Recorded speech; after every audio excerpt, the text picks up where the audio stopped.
This is the ESOcast, cutting-edge science and life behind the scenes of ESO, the European Southern Observatory. Exploring the ultimate frontier with our host Dr. J, aka Dr. Joe Liske. Hello and welcome to this special episode of the ESOcast. Leading up to ESO's 50th anniversary in October 2012, we will showcase 8 special features portraying ESO's first 50 years of exploring the southern sky.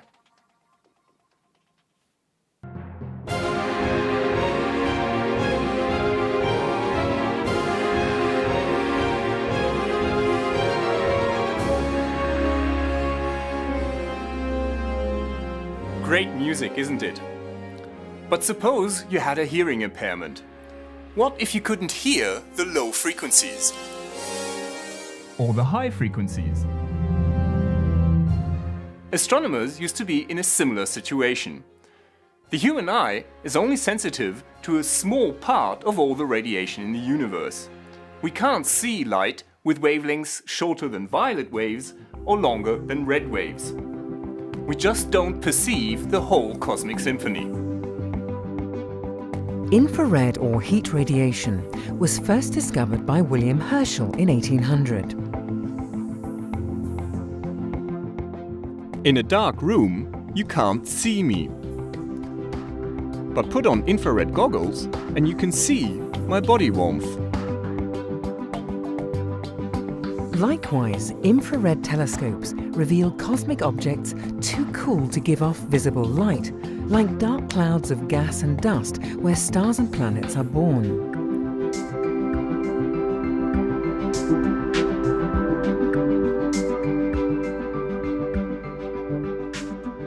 For decades, ESO astronomers have been keen to explore the universe at infrared wavelengths.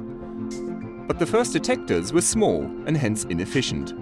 They gave us a blurry view of the infrared sky. Today's infrared cameras are huge and powerful. They're cooled to very low temperatures to increase their sensitivity. And ESO's Very Large Telescope is designed to make good use of them.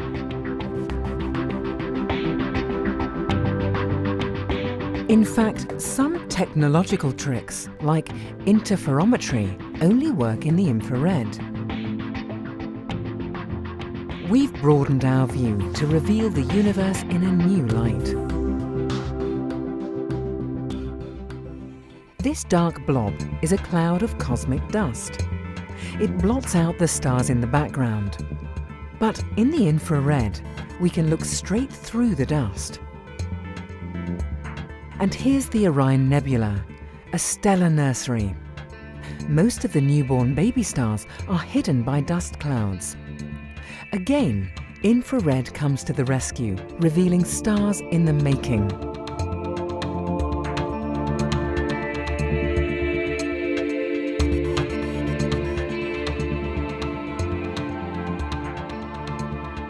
At the end of their lives, stars blow out bubbles of gas, cosmic showpieces at optical wavelengths. But the infrared picture shows much more detail.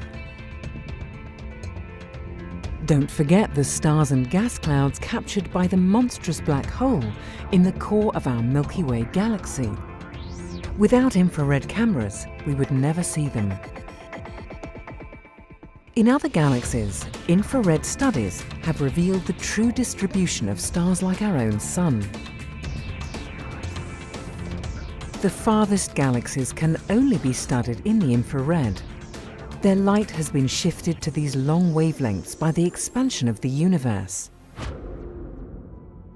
Close to Paranal is a small mountain peak with an isolated building on top. Inside this building is the 4.1-meter Vista telescope. It was built in the United Kingdom, ESO's 10th member state.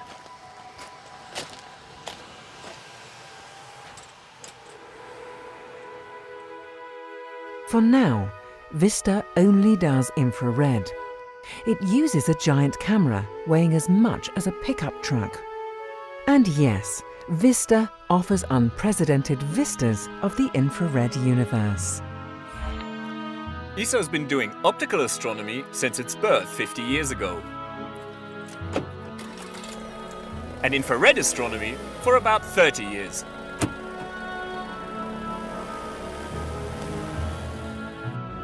But there are more registers to the cosmic symphony. 5,000 meters above sea level, high in the Chilean Andes, is the Chajnantor Plateau. Astronomy doesn't go higher than this. Chajnantor is home to ALMA, the Atacama Large Millimeter Submillimeter Array.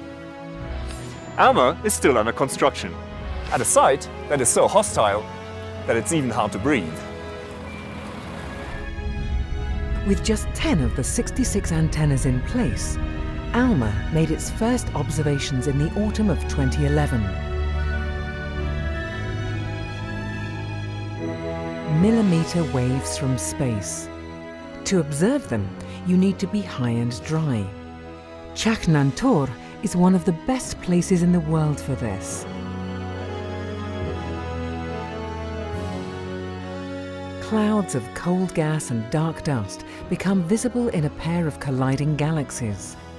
This is not where stars are born, but where they are conceived.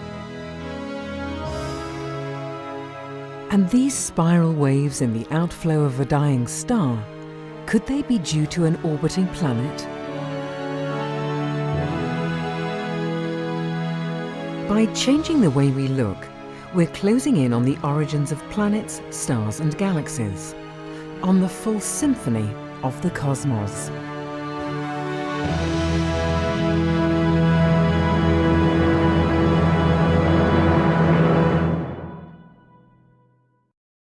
This is Dr. J, signing off from this special episode of the ESOcast. Join me again next time for another cosmic adventure.